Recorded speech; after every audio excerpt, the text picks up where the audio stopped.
जय हिंद क्लास। आज से मैं आपको पढ़ाऊंगी एमपीपीएससी का यूनिट 10, जिसमें दे रखा है आयोग टॉपिक है और हम आयोग को कंप्लीट करेंगे। मेरा नाम है शिवानी पांचाल। आज से हम स्टार्ट कर देते हैं यूनिट 10, क्योंकि बहुत ज़्यादा इम्पोर्टेंट है और यहाँ से क्वेश्चन अधिकतर बन रहे हैं।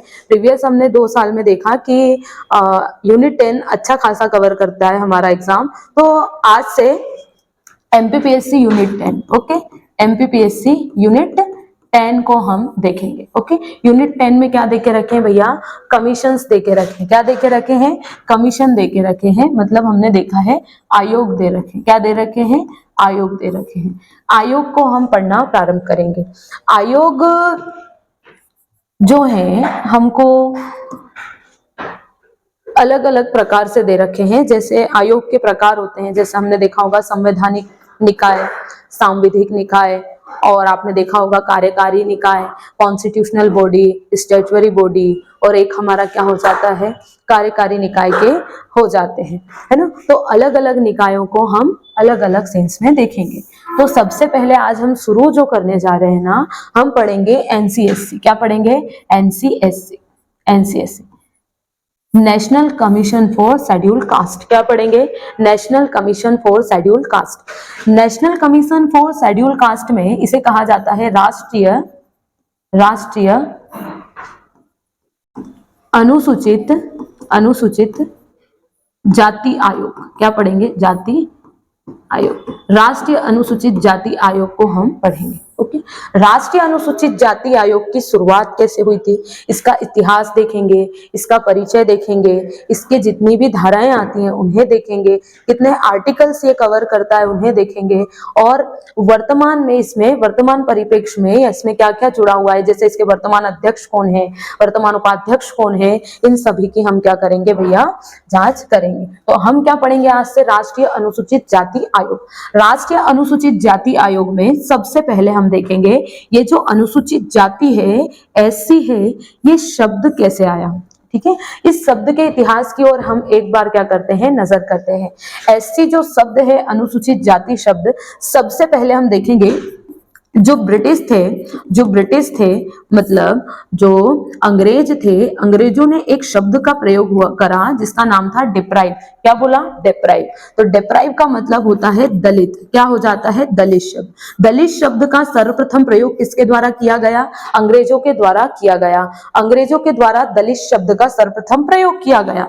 नेक्स्ट आगे चल के देखोगे तो ये जो दलित शब्द है ना, किसको बोलते हैं हम? दलित। हमने देखा होगा, यहां से और प्राचीन इतिहास में ले चलूं तो प्राचीन इतिहास में हम देखेंगे कि ऋग्वैदिक काल था। क्या था? ऋग्वैदिक काल।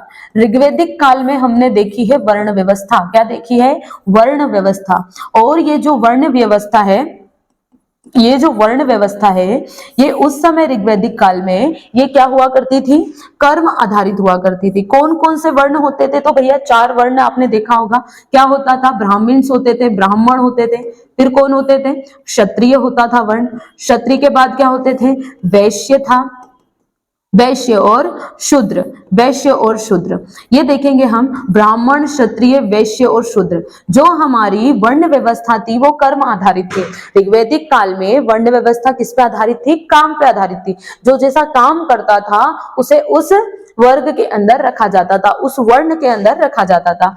तो ये जो है 4 वर्ण, ये समाज की मुख्य धारा का हिस्सा है। किसका हिस्सा है? ये समाज की मुख्य धारा का हिस्सा है। समाज की मुख्य धारा का हिस्सा, समाज की मुख्य धारा का ये हिस्सा हो जाते हैं। और ब्राह्मण, क्षत्रिय, वैश्य और शूद्र, ये समाज के अंदर ही है। लेकिन आगे समय बीतता है और समय बीतते बीतते ये ऋग्वैदिक काल की जो वर्ण व्यवस्था है, ये कर्म से जन्म पर आधारित हो जाती है। किस पर आधारित हो जाती है? ये जन्म आधारित ये वर्ण व्यवस्था हो जाती है।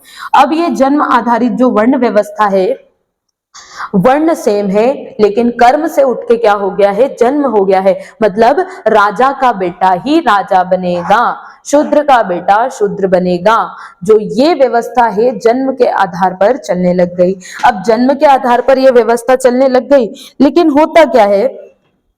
जन्म के आधार पर यह व्यवस्था चलने लगी और समाज की जो मुख्य धारा में ये जो लोग हैं कौन कौन है, ब्राह्मण, वैश्य, क्षत्रिय और शूद्र।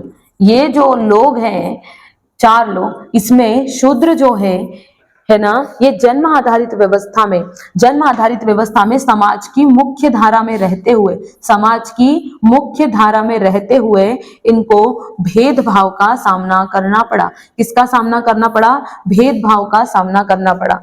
ब्राह्मण, वैश्य, क्षत्रिय, शूद्र को मुख्य धारा में समाज की रहते हुए भेदभाव का, अलगाव का इन्हें सामना करना पड़ा और इनकी स्थिति दिन प्रतिदिन क्या होती गई, दयनीय होती गई और इन्हें समाज की मुख्य धारा से वंचित कर दिया गया। क्या कर दिया गया, समाज की मुख्य धारा से वंचित कर दिया गया। यही जो है आगे चल के ये जो वर्ग है ये क्या कहलाया, एससी वर्ग कहलाया। क्या कहलाया, एससी वर्ग।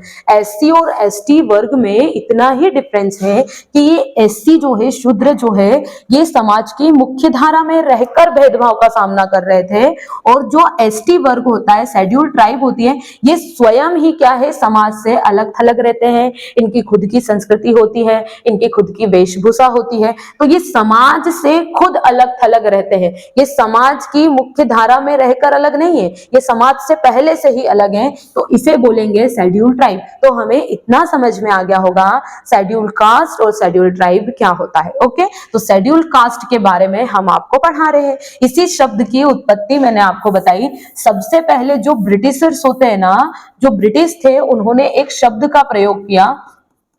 ब्रिटिशर्स ने क्या करा भैया, एक शब्द का प्रयोग किया। नाम क्या रखा उसका, डेप्राइव क्लास। क्या बोला उसे, डेप्राइव क्लास बोला।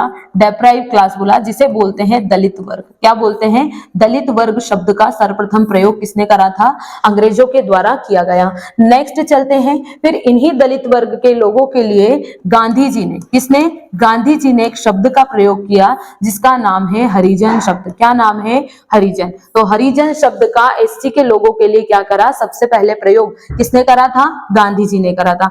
आगे चलकर आपको पता होगा, जैसे इतिहास पढ़ते हैं तो हमें पता रहता है, 1927 में साइमन कमीशन आया था। कौन सा कमीशन था, साइमन कमीशन का गठन था, Simon commission. Simon commission, Simon commission में सर्वप्रथम क्या किया गया भैया, शेड्यूल कास्ट शब्द का प्रयोग किया गया था। किसका प्रयोग किया गया था, शेड्यूल कास्ट शब्द का प्रयोग सबसे पहले किसने किया गया, साइमन कमीशन में किया गया था। एससी शब्द का सर्वप्रथम प्रयोग किसमें हुआ था पूछे तो साइमन कमीशन ने किया था। किसने करा था, साइमन कमीशन में किया गया। फिर आगे की घटना देखेंगे, 1935 कब की बात है, 1935 जो था, यहाँ पर GOI, government of India act जो आया था, गवर्नमेंट ऑफ इंडिया एक्ट जो आया था, भारत शासन अधिनियम बोलते हैं हम इसको। क्या बोलते हैं, भारत शासन अधिनियम। भारत शासन अधिनियम, इसमें सबसे पहले औपचारिक रूप से, क्या बोला मैंने, औपचारिक रूप से सर्वप्रथम एससी शब्द का प्रयोग किया गया था। औपचारिक रूप से, औपचारिक रूप से दलित वर्ग के लोगों के लिए एससी शब्द का प्रयोग किया गया। किसका प्रयोग किया गया, एससी शब्द का सर्वप्रथम प्रयोग किया गया। किसके अंदर किया गया था, भारत शासन अधिनियम में सबसे पहले प्रयोग किया गया था। तो हमने ये जो देखी पूरी कहानी है ना, हमने देखी कहानी शब्द की उत्पत्ति से कि एससी शब्द की उत्पत्ति कैसे हुई थी, कब हुई थी, कहां से हुई थी। ओके, यहां तक कोई डाउट नहीं होगा। आगे चलते हैं हम लोग भाई, है ना, आगे देखेंगे हम लोग, क्या देखेंगे कि जो हमारा है ना, कैसे आगे चलकर इतिहास में एससी आयोग बना, एससी आयोग का गठन कैसे हुआ, इन सभी चीजों को हम आगे देखते हैं। देखो भैया क्या होता है, सबसे पहले 26 जनवरी 1950 कब की बात है, 26 जनवरी 1950 की बात है। और आर्टिकल है 338। कौन सा आर्टिकल है, 338। चल अभी मैं इतना ही देख लेती हूँ। 10 मिनट के हो गए।